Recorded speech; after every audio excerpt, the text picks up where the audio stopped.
位觀眾大家好，歡迎嚟到我哋嘅頻道港九颱風追蹤站。喺影片開始之前，希望大家可以用少少時間追蹤我嘅 WhatsApp 頻道香港地理及氣象台，同埋希望大家可以 Like、Share 同埋 Subscribe。去到影片最後，如果大家有任何意見，即使希望係壞啊，可能係我哋要改善啊，或者有咩甚至乎可能有嘢讚賞嘅話，都希望大家可以 comment 一下嘅。我哋今年嘅目標係100訂閱。今日我哋會講到嘅重點就係未來幾日嘅天氣預測，同埋最近好多傳媒連埋新聞都會有賣到嘅香港下週會點樣受到呢個未來熱帶擾動，亦都係叫做 92W 嘅影響呢？我哋要關注一下 92W 低壓區嘅發展程度，同埋 92W 未來路徑及強度，究竟佢會喺香港西登啊，定係東登呢？本台亦都會我亦都會講述本台嘅預報同埋各大模式對 92W 嘅預報。我哋先睇下香港天文台。香港天文台我哋見得到，先睇下今日天氣預報啦。我哋見得到咧，就係啱啱大約中午時分咧，就可能有啲觀眾啊都知道可能好大雨啊，即係突然間一個過雲雨好大啊，真係好大咁樣啦。原來就啱啱有一個強雷雨區影響緊香港嘅，就係我哋預料本港地區今日晏晝同埋今晚天氣預測係大致多雲，有幾陣驟雨，局部地區有雷暴，吹和緩南至西南風。我哋可以睇睇天文台嘅9天天氣預報。天文台就預計會隨住呢個廣闊低壓槽減弱同埋副熱帶高壓脊進一步呢個覆蓋呢個廣東沿岸。未來2-3日嘅該區嘅驟雨會逐漸減少，而睇得到啦，香港喺7月23同24號咧就會較為天晴酷熱，而實不遠矣。其實聽日驟雨都已經減少咗好多，同埋開始會出現翻一個炎熱至酷熱嘅天氣。但係大家可以睇得到，由7月25日開始，我哋又受到一股低壓區影響，所以就會令到帶嚟一個驟雨同埋狂風雷暴。而天文台都講咗話，呢個 92W 即係大家各大傳媒最近賣到可能有機會會打正香港啊，香港可能會掛啲熱帶船警告信號呢。就天文台暫時預料會喺未來1-2日喺菲律賓以東海域逐漸發展為熱帶氣旋。呢個亦都係比早幾日更加肯定，比天文台亦都較為一啲進取。天文台就認為啦，呢個熱帶氣旋呢，準熱帶氣旋呢，就喺本週後期就會進入呢個南海北部，週末期間大致移向廣東沿岸一帶，但其登陸嘅位置同埋強度仍存在一定嘅變數喎。天文台就預料該區即係廣東沿岸連同香港呢，就風勢有頗大，海有湧浪同埋有狂風大驟雨。跟住之後，除咗嗰個熱帶氣旋喺未來離開之後啦，我哋就會轉吹受一啲偏南氣流影響。下週初，我哋香港同埋其餘華南沿岸嘅地區天氣仍然唔穩定。咁我哋今日就睇得到啦。首先天文台呢，就係已經講咗話，呢個低壓區就較為肯定呢係會發展為一個熱帶氣旋嘅。我哋本台就預料佢最快喺聽朝早至聽日晏晝呢就會成為一個熱帶低氣壓。我哋預料佢大約會喺星期4至星期5進入南海北部，即係進入本港800公里範圍內。而到時天文台係有機會發出熱帶氣旋警告信號嘅，亦都係即係1號風球呢，起碼應該有機會係會發出呢個先。但隨後我哋認為3號同埋8號信號呢，我哋會喺遲啲嘅影片呢再同大家一齊講一講。我哋預料啊，天文台就預料啦，亦都一個 key point 咧見得到就係週末期間就大致移向廣東沿岸一帶呢，係比早幾日呢天文台稍為更加肯定，唔係再係廣東西部沿岸，直頭係廣東沿岸。咁大家可能就問啦，廣東西部同埋廣東沿岸有乜分別？大家都係廣東啫，但係分別就係廣東西部沿岸就係大約係湛江、湛江嗰個位，但係廣東沿岸就係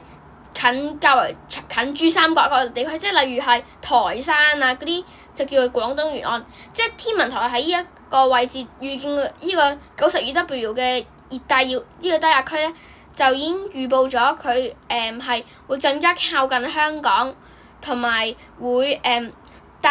即係威脅香港嘅程度係更加大嘅，所以見得到啦。天文台咧就連續預報咧，我哋今個週末咧就會有湧浪嘅，呢個係亦都冇啦，即係證明，即係天文台亦都證明咗一樣嘢，我哋香港會受到呢個熱帶氣擾動影響嘅係，我哋就可以見得到，我哋星期六係會先吹北至東北風4至5級。離岸及高地會間中吹強風程度嘅，即係證明第日咩長洲啊、橫瀾島呢啲地方咧係有機會錄得強風嘅喺呢個時候。跟住之後去到禮拜日就係較為受得最勁嘅時候，影響得最甚嘅時候啦，喺香港。天文台就預料會出西至西南風5級，離岸及高地間中吹6至7級，係達到強風嘅上限嘅係。天文台，但亦都要睇得到一樣嘢就係。今次咧，天文台就預料咧，比早幾日係較為個風向係唔同咗。早幾日咧，如果有觀眾睇到條片咧，你就知道係吹東北風同埋東南風。但今次咧，雖然禮拜六都係吹東北風，但天文台預料禮拜日咧係會香港轉吹西南風。即係因為咧香港係位於中國嘅東南沿岸啦，佢南面香港嘅南面係靠海，北面係靠山同埋中國內陸嘅。所以我哋就可以見得到，當吹東北風同埋東南風嗰陣時，即係證明係一個熱帶氣旋喺度西登。但如果吹西北風或者西南風嗰陣時咧，就證明一個熱帶氣旋係喺東登。所以呢個方面咧，天文台就可能預料呢個熱帶氣旋咧係有機會近距離掠過甚至乎登陸香港嘅，因為我哋見得到東北風同埋西南風，即係證明個風一開頭會喺香港南面嘅海域行啦，隨後應該可能有機會轉向一啲西北偏北或者西北方向移動，有機會可能橫過香港，即係喺香港附近掠過，即係可能當喺澳門附近再向西北方向移動。咁到時咧，如果進入咗廣東內陸咧，香港就會轉吹一啲西南風啊，因為佢同東南風唔同嘅位，因為東南風佢係較為平啲，向一啲西北偏西移動路徑，但係你吹西南風，因為喺內陸之後，你唔係再轉翻西啊嘛，你係繼續向北或者西北偏北啦，咁你就令到咧佢香港咧都會食翻個西南風，係會可能更加強勁嘅，有機會係。但係我哋呢個時候咧，雖然話喺8號熱帶氣旋入邊，西南風咧係食得最勁，但係因為到時可能呢個 92W 呢個熱帶擾動咧進入咗內陸之後，有機會會持續減弱啦，因為受到地形影響，又有機會佢受到冇充足嘅水氣啊，或者可能強嘅水風切變影響咧，就會逐漸減弱。咁到時香港最當風嘅時期咧，可能嗰陣時嘅熱帶氣旋已經減弱咗好勁，所以變相都唔太大風。但大家可以留意一樣嘢，就係而家 AI 同埋傳統電腦咧，雖然話大家都係一個共識，就係佢會喺香港附近喺香港大約200公里範圍左右掠過啦。除咗一啲嘅有啲可能即係美國模式啊，就好誇張。咁其實咧好誇張話預料美國模式就係好誇張預料話佢會喺海南島嗰度登陸嘅。咁我哋就認為咧，經過之前每啲經驗咧，美國模式通常都係會誇大啲啊，即係較為與事實不符係。所以我哋認為，始終如果真係想作準嘅話，都係用歐中 AI 或者歐中電腦模式較為作準啲。但係因為呢個熱帶氣旋咧暫時未形成，所以我哋唔可以評定佢最終嘅路徑係點樣嘅。我哋大家可以睇一睇呢個地球天氣，呢個上次我哋拍嗰段片都有講地球天氣啦。大家可以見得到呢個熱帶氣旋咧，呢個 92W 啦，即係準熱帶氣旋咧，就開始喺今日晏晝啦，開始有少少螺旋嘅形態啦，同埋開始中心風力附近咧已經增強咗啦。我哋可以撥下啲時間先。大家可以睇到，去到聽朝8點咧，呢個熱帶氣旋咧個強度係更加會有所增強。我哋認為呢個時候天文台應該會評定為一個熱帶低氣壓，因為見到風速，即使係風速，即係10分鐘平均風速咧，見到佢周圍都開始有啲呢啲叫強風，有啲少少嘅強風區，或者叫做一啲叫做嗰啲對流啦，係較為已經強緊啦，係。再步前啲，正如我所講啦，去到大概星期四、星期五左右啦，就係呢個熱帶氣旋咧就會，我認為呢個時候應該增強為一個叫做熱帶風暴級別，因為見到風速咧，佢開始出現啲烈風啊，係佢見到啲烈風，呢啲偏淡橙色咧，就證明佢有烈風啦，係。所以我哋以為呢個熱帶氣旋，但係喺星期五嘅晏晝左右會增強成呢個熱帶風暴。隨後佢會橫過巴士海峽，受惠於南海嘅較為弱啲嘅潮汐風切變、高海溫同埋較為良好啲嘅高輻散左右啦。我哋預料呢個熱帶氣旋入南海之後，個增強幅度會更加大嘅，係。歐中電腦模式咧就預料佢會喺星期五深夜凌晨去到星期六嘅清晨咧，就會進入本港800公里範圍內。我哋預料呢個時候，香港天文台有機會要發出呢個1號戒備信號嘅，因為今次呢個熱帶氣旋都對香港構成一啲較為可能有啲威脅嘅係。我哋繼續撥，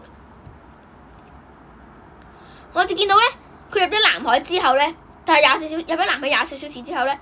中心咧開始個對流雲團開始有啲叫做有啲好活躍啦，同埋好明顯猛烈咗好多嘅。我哋見到啦，中心方面開始爆發咗嗰個無論係強風區定係個烈風區咧，我哋都見到係稍為有增強路嘅係。嗱，強風區我就見到咧係淡橙色，即係依個位啦，去由依個位有個圓圈咁樣框住，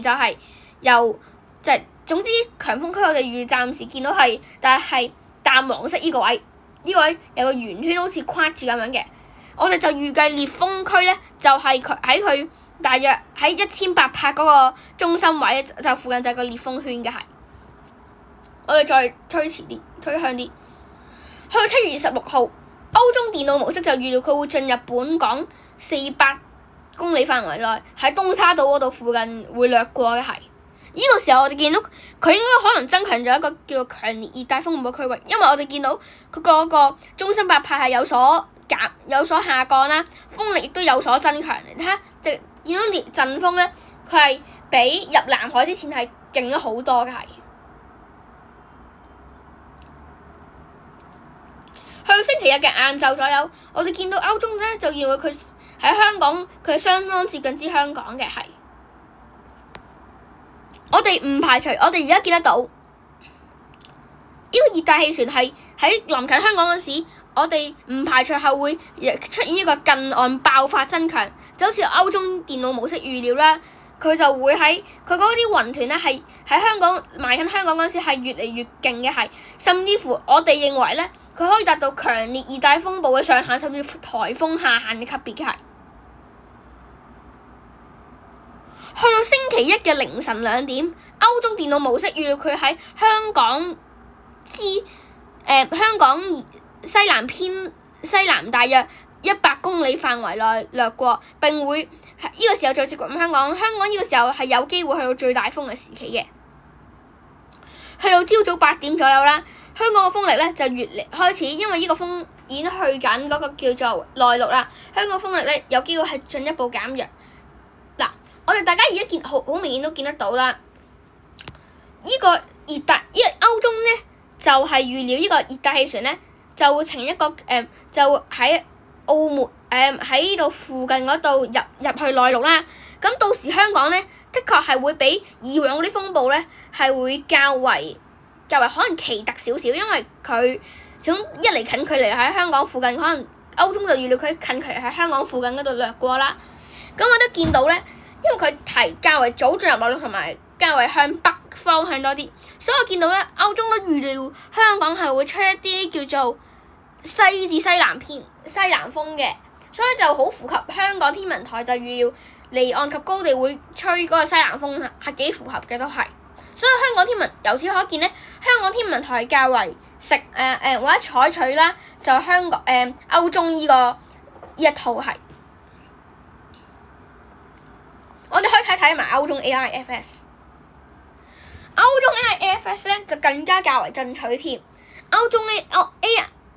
AI 咧就預料佢會喺香港附近登陸，但到時呢個強度就冇歐洲電腦模式咧就較為咁強喎，就預計喺熱帶風暴左右至強熱帶風暴下限啦係。我見到咧，佢呢個歐中 AI 咧就預料佢會喺香港大約沙頭角去到汕尾附近嗰度登陸，但我哋認為呢個唔太能作準，因為始終都係幾日後嘅事情啦係。我哋睇埋蜂鳥就反而更為誇張，就預料佢會吹襲高雄去台灣南部之後，就路徑就較為採取好似2023年嘅杜蘇芮咁樣。睇埋伏兒亦都十分之較為採取蜂鳥嗰套啦，就預料佢會喺廈門以西附近廈門以西附近登陸，就同歐中 AI 係完全唔一樣嘅係。盤古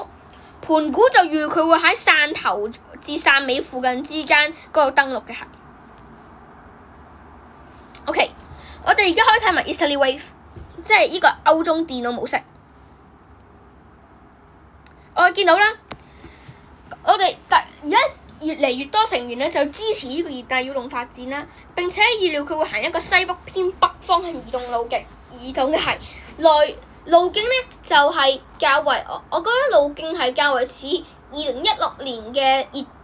颱風尼坦，但係有邊啲地方較為唔太相似咧？一嚟就係尼坦當時係喺近菲律賓嗰度移動嘅，同埋尼坦當時係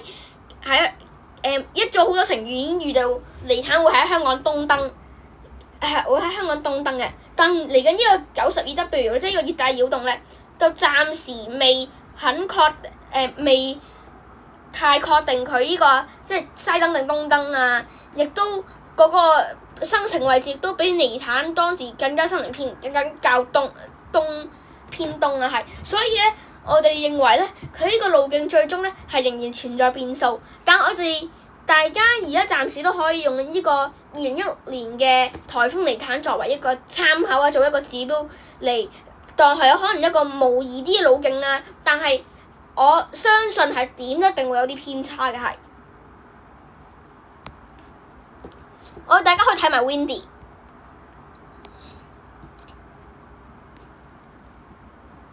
睇下 ECMWF 即係歐中電腦模式啦，就預料係點樣先？一樣啦，同預報一樣。歐中電腦模式咧就預料佢會喺香港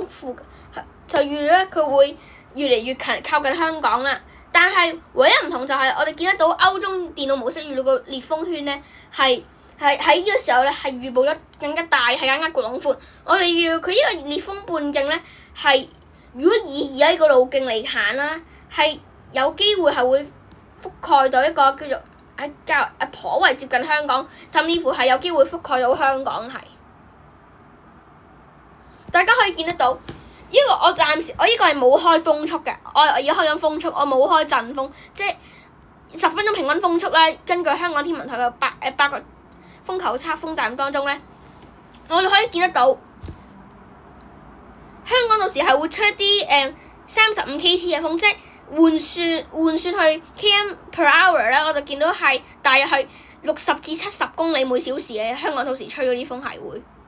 咁我哋到時見得到啦，呢個烈風區咧係會去到係會一個圓圈，大家可以見得到一個圓係一個見得到係一個圓圈咁樣嘅情況係。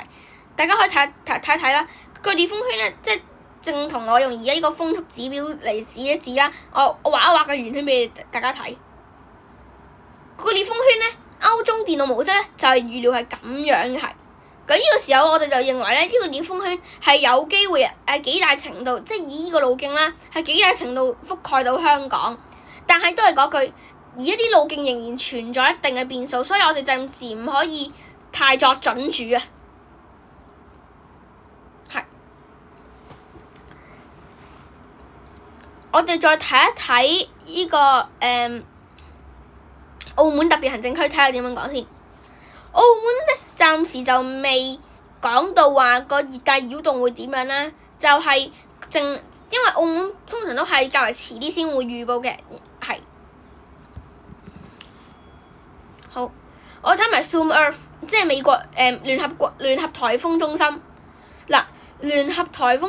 警報中心咧就已經將呢個未來嘅熱帶氣旋，即係呢個熱帶擾動咧已經評定咗為92W。